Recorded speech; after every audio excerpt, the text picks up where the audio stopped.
మంత్రిగా విధులు నిర్వహించినటువంటి చిలకలూరుపేట మాజీ శాసనసభ్యులు అలాగే మాజీ మంత్రి గారు విడుదల రజనీ గారు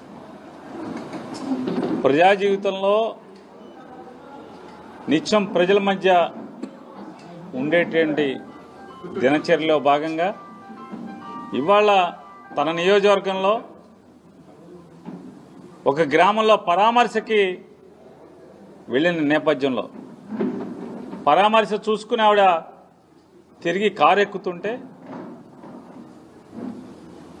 చిలకలూరిపేట రూరల్ సర్కిల్కి సంబంధించినటువంటి సుబ్బనాయుడు అనేటువంటి ఒక సర్కిల్ ఇన్స్పెక్టర్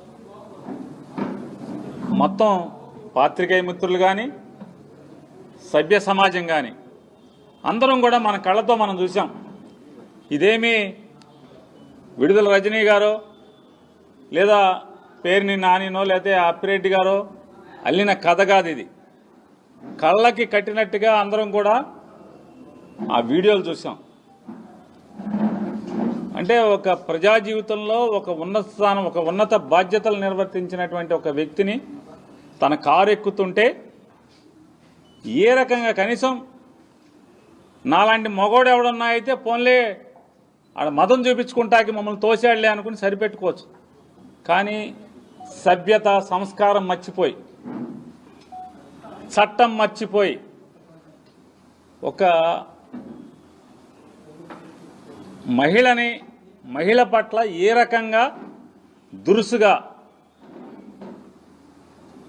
ప్రవర్తించాడో చూస్తే అతను కాకి బట్టలు వేసుకున్నటువంటి అధికారా లేదా కాకి బట్టల మాటన అహంకారం బట్టలు తొడుక్కొచ్చిందా లేదా రాక్షసత్వం బట్టలు తొడుక్కొచ్చిందా అనేది ఇవాళ మనం ఆలోచించుకోవాల్సినటువంటి అవసరం మనకు కనపడుతుంది.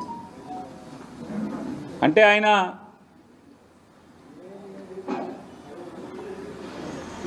అదృష్టవశాత్తు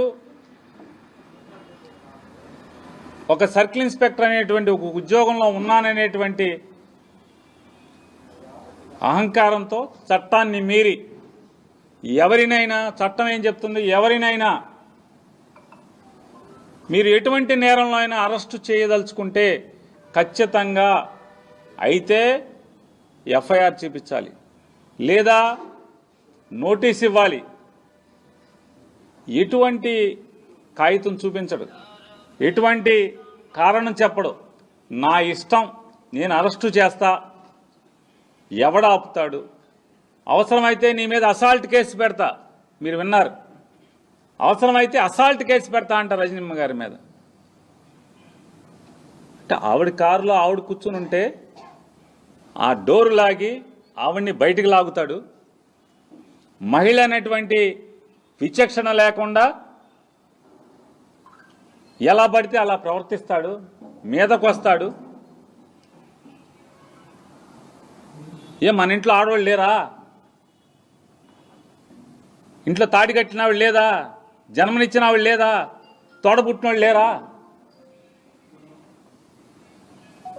ఎలా పశువులాగా ప్రవర్తిస్తాం? చట్టం నీ ఇష్టం, ముద్దాయిలను అరెస్ట్ చేసుకుంటావు.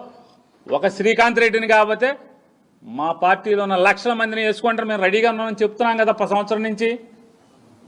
మీ ఇష్టం వచ్చినండి, మీ ఇష్టం, మీ చేతనైంది మీరు చేసుకో. మీకు అధికారం ఇచ్చారు ప్రజలు కదా, మీకు అధికారం ప్రజల్లో ఏ మాట చెప్పారో ఆ మాటని నెరవేర్చలేరు, ప్రజలకు మంచి చేయలేరు, ఊళ్ళు బాగు చేయలేరు. ఏం చేస్తారా అంటే వైఎస్ఆర్ కాంగ్రెస్ పార్టీ వాళ్ళని అరెస్ట్ చేస్తారు, చేసుకోండి, మేము రెడీ అంటున్నాగా. పారిపోయేవాడు ఎవడున్నాడు? వైఎస్ఆర్ కాంగ్రెస్ పార్టీ కార్యకర్త జెండా మోసేవాడు నువ్వు కేసెడతా అంటే పారిపోయేవాడు ఎవడు? స్టేషన్కి ఎదురొస్తామని చెప్తున్నాం కదా. కాకపోతే పద్ధతిగా చట్టం మేరకు, చట్టానికి లోబడి ఎందుకు నన్ను అరెస్ట్ చేస్తున్నావు, నేను ఎందుకు పోలీస్ స్టేషన్కి రావాలి, నా మీద కేసు ఏంటి, ఏ సెక్షన్లతో ఎఫ్ఐఆర్ నమోదు చేశావు, నా మీద ఎవడు ఫిర్యాదు చేశాడు, ఫిర్యాదు సారాంశం ఏంటి, ఏ రకంగా నేను చట్టానికి లోబడి నేరానికి చేసినట్టుగా నా మీద అభియోగాలు నమోదైనవి నాకు చెప్పాలి కదా. ఇది చట్టం చెప్తుంది కదా. ఏమీ చెప్పకుండా రాక్షస రాజ్యంలాగా ఒక మహిళా మాజీ మంత్రిని డోరు పట్టుకుని నువ్వు కారు దిగని చెప్పని కారులోంచి బయటికి లాగుతావు. ఇవాళ అతని తీరు, అతని ప్రవర్తన ఈ జిల్లా ఎస్పీ గారిని, అలాగే ఉన్నతాధికారులని, అతని పైన ఉన్నటువంటి ఉన్నతాధికారులను కూడా మీరు ఒక్కసారి చూడండి. మీ అధికారి ఎవరైతే సుబ్బనాయుడు ప్రవర్తించినటువంటి తీరు సభ్య సమాజం లేదా మీ అంతరాత్మ, ఎస్పీ గారు మీ అంతరాత్మ మీరు ప్రశ్నించుకోండి. కరెక్ట్గా ప్రవర్తించాడా?